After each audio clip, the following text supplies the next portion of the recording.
ఉత్తముడైన గురువు ఉత్తముడైన శిష్యుడిని చూసి ఎంతో ఆనందిస్తాడు. అలాగే ఉత్తముడైన శిష్యుడు ఉత్తముడైన గురువును చూసి ఎంతో ఆనందిస్తారు. ఇద్దరికి కూడా ఆనందం కలుగుతుంది. రువు మహర్షి ఉత్తముడైన నిధాగుణ్ణి చూసి చాలా ఆనందించాడు. ఉత్తమ గురువు లభించినందుకు నిధాగుడు చాలా ఆనందించాడు.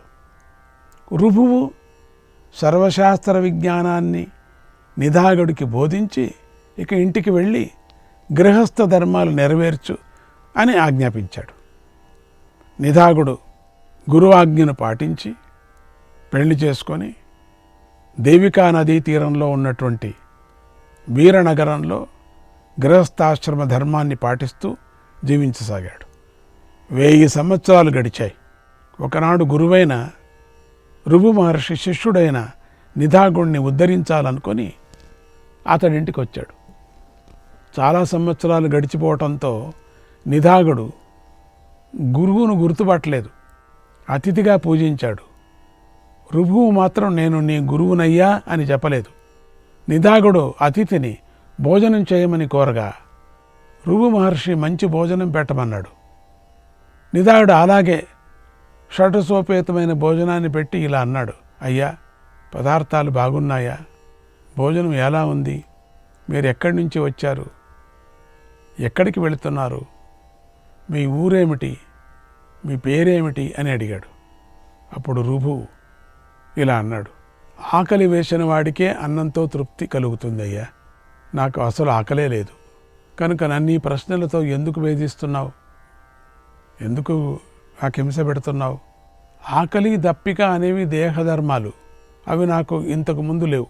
ఈ దేహధర్మాలు ఇప్పుడు లేవు నాకు. కనుక నేను నిత్యతృప్తుడిని. సుఖము తృప్తి అనేవి మనోధర్మాలు. వీటి గురించి మనోవికారాలు కలవారిని అడుగు. పరమాత్ముడికి మనోధర్మాలు అంటవు. తత్వజ్ఞాని ఎప్పుడూ ఆకాశంలాగా అంతటా ఉంటాడు. కాబట్టి నేను వచ్చేవాడిని కాదు, ఉండేవాడిని కాదు. పంచభూతాలతో కూడిన ఈ దేహం పంచభూతాల వల్ల పుట్టినటువంటి పదార్థాల చేత పోషించబడి బలం కలిది అవుతోంది. కనుక ఏది రుచిగా ఉంది, ఏది రుచిగా లేదు అనే వ్యర్థమైన మాటలు మాట్లాడటాన్ని ఆపి ముక్తి మార్గాన్ని పట్టుకో. చిత్తాన్ని పరతత్వమందు లగ్నం చేయి. పరలోక విధుల యందు దృష్టిని నిలుపు అన్నాడు. ఆ మాటలు వినటంతోనే నిధాగుడికి మనస్సు ప్రసన్నమైంది. అయ్యా మీరెవరని అడిగాడు. రువు మహర్షి, ఓ నిధాగా, నేను నీ గురువును, రుభువును. ఇక నువ్వు ప్రపంచాన్ని పరమేశ్వరమయంగా చూడు. నీకు ఈ జ్ఞానం కలిగించటానికే నీ వద్దకు వచ్చాను అని వెళ్ళిపోయాడు. అంటే ఆ రోజు ఏమన్నాడు? పెళ్లి చేసుకొని సుఖంగా ఉండు అన్నాడు. అంతే, ముందుకు చెప్పలే. ఇప్పుడు వచ్చి పాఠం చెప్పాడు.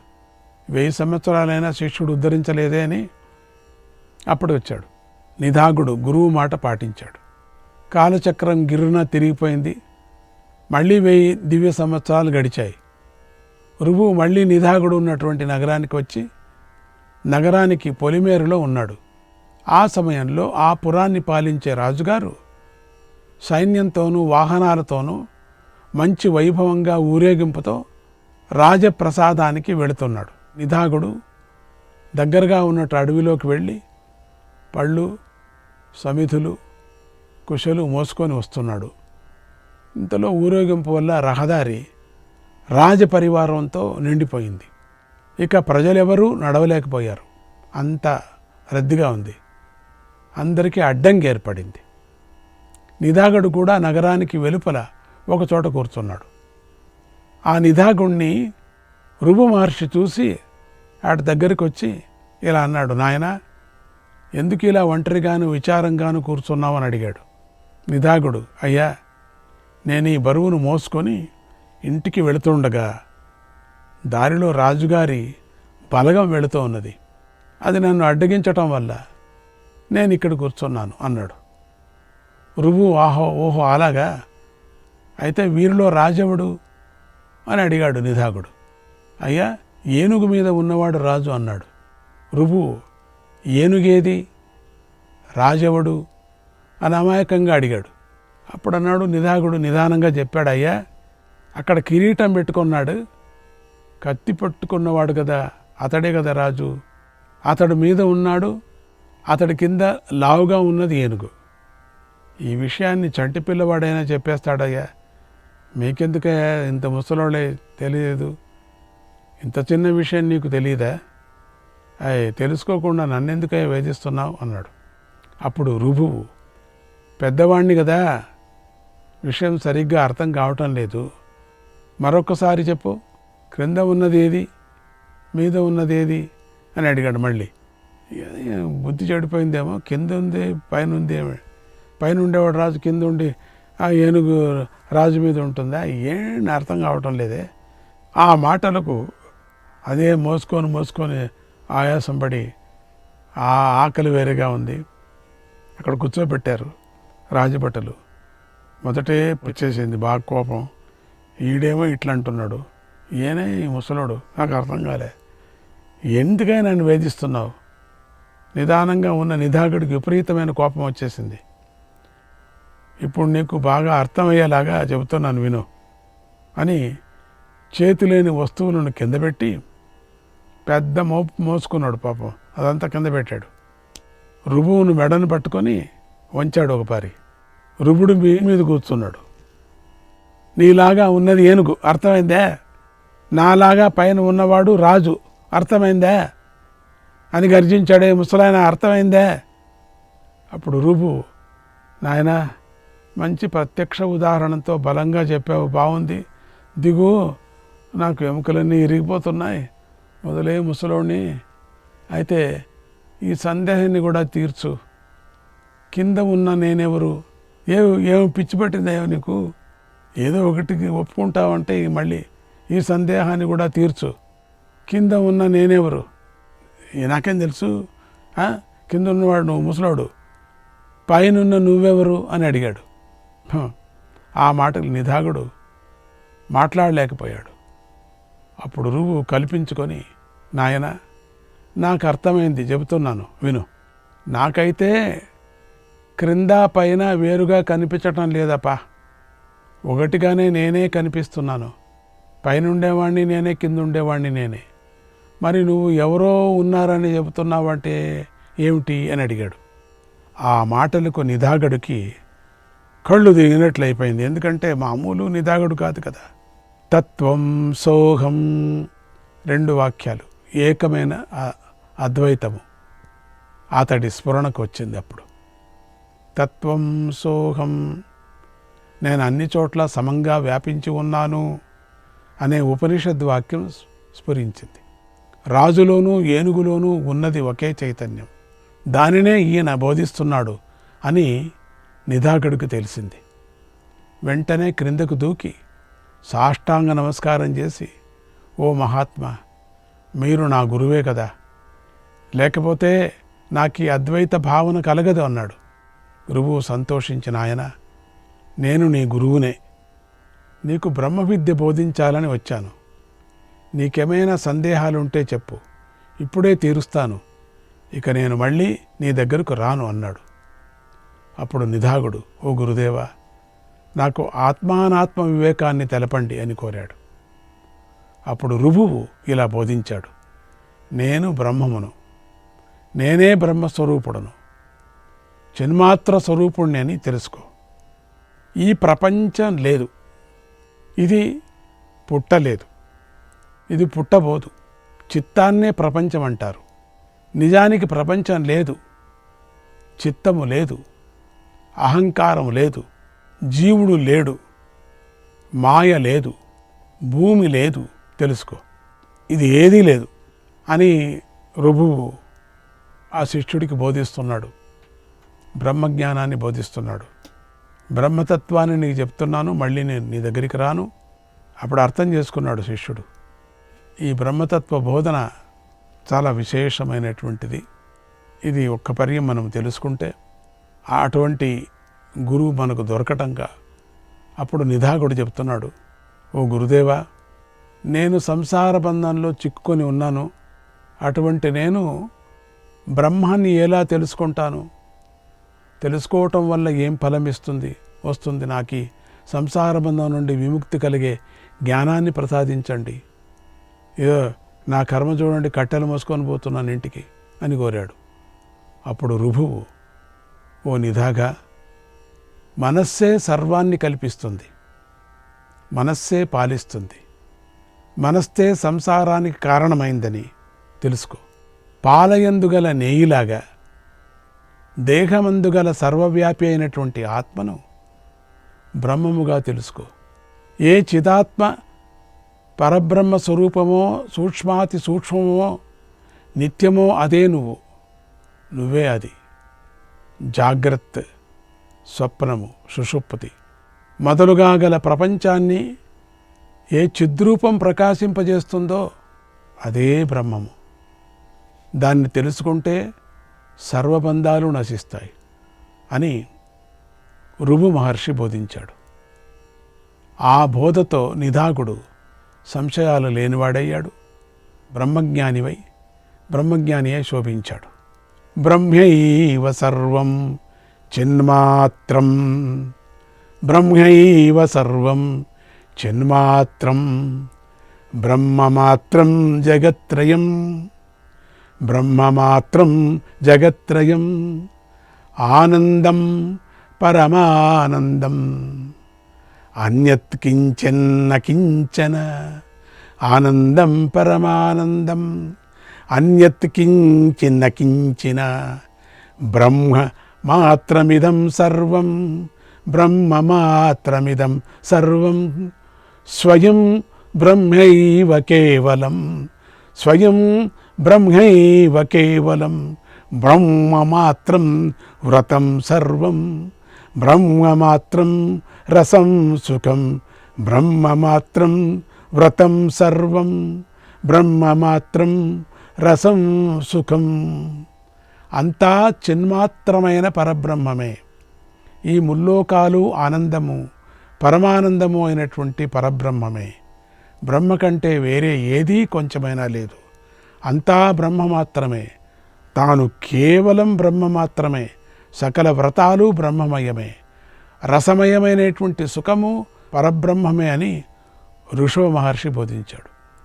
అన్నం పరబ్రహ్మ స్వరూపం కనుక అన్నానికి ఇచ్చే గౌరవాన్ని అన్నానికి ఇవ్వండి. అన్నం తినేటప్పుడు అక్కర్లేని మాటలు మాట్లాడుకోకుండా బ్రహ్మార్పణం అనే ఈ శ్లోకాన్ని చెప్పుకొని భక్తితో అన్నాన్ని తినండి. బ్రహ్మోపాసన చేసినట్లు అవుతుంది.